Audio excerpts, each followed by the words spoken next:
जिस टॉपिक के बारे में बताऊंगी वो है दिव्यांगजन के लिए किस प्रकार से हम बाधा रहित वातावरण निर्मित कर सकते हैं।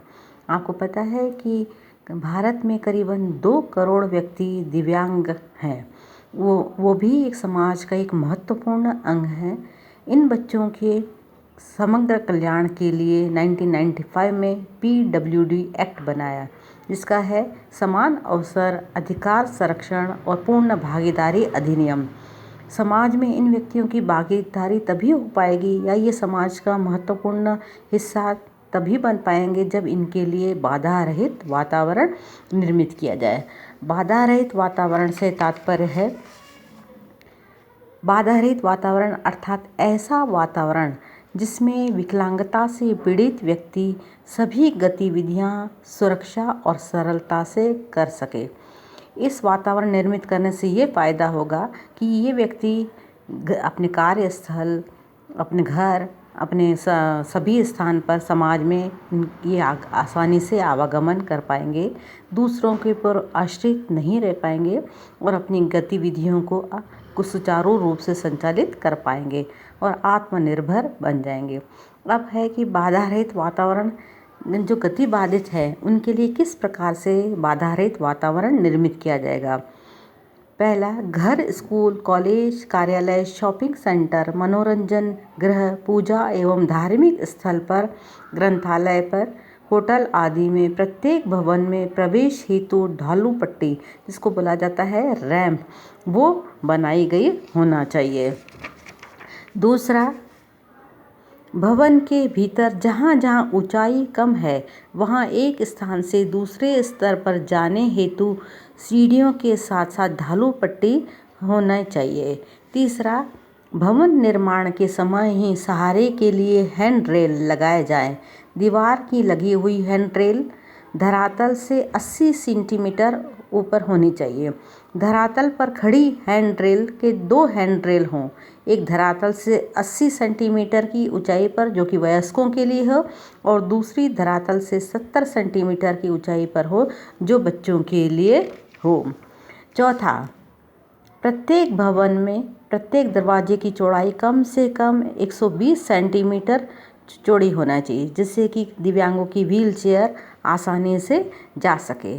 पांचवा, चलना सुविधाजनक होने हेतु भवन का फर्श अवरोध रहित होना चाहिए, मतलब फिसलने वाला नहीं हो जिससे कि चलने में उन्हें दिक्कत न हो।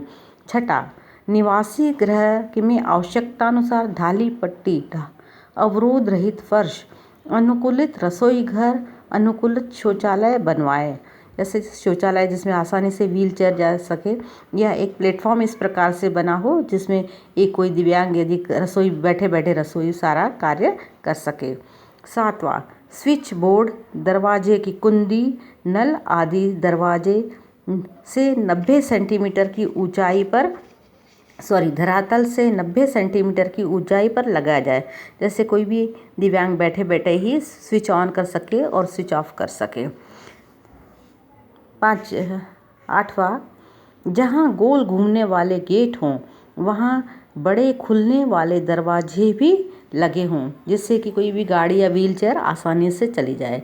नवा, शिक्षण संस्थाओं में पुस्तकालय, वाचनालय एवं प्रयोगशालाओं को भूतल पर यानी ग्राउंड फ्लोर पर बनाया जाना चाहिए। 10वां, भवन में 2 या 2 से अधिक मंजिलें होने पर उसमें लिफ्ट लगाया जाना अनिवार्य है। यदि अधिक मंजिलें बनाई जाने की संभावना हो तो भविष्य में लिफ्ट लगाने हेतु प्रावधान अनिवार्य है।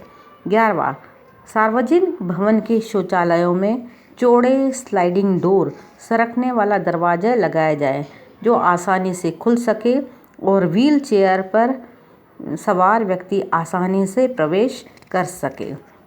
ये इस तरीके से हम जो 12वां, रेलवे प्लेटफॉर्म पर इस प्रकार बनाए जाएं कि ट्रेन और प्लेटफॉर्म के बीच खाली जगह न रहे, जिससे कि उनकी दुर्घटना होने की संभावना न रहे।